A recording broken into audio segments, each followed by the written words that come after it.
cognitive offloading. Basically, in short words, it means delegating your thoughts to a machine, and how multi-billion companies use our laziness to make millions and billions of money.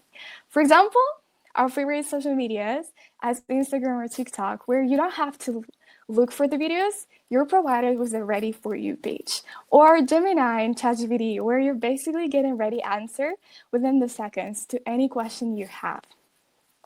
So my main insight from writing that article wasn't that we become lazier or dumber. It was that all we know is just 1% of this problem.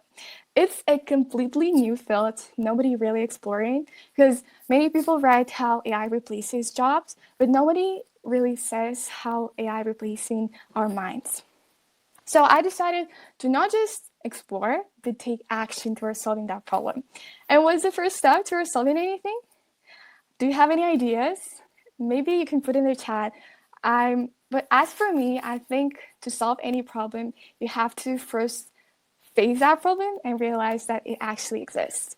So I decided to identify that problem and simply writing this down on paper and be actually aware, what is the problem? Is it even a problem?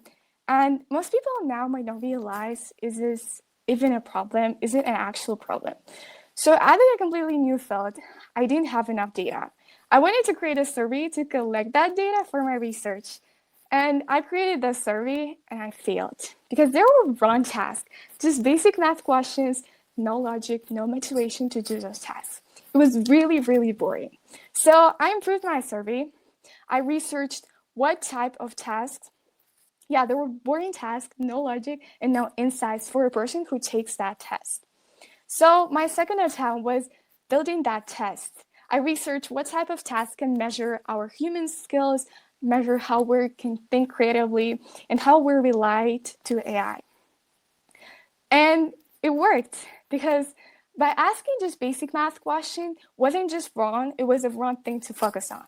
And here's what I did next. I created that test that measures how AI influences you, how it measures the way you solve problems, the way you can organize your time, events, and even meals.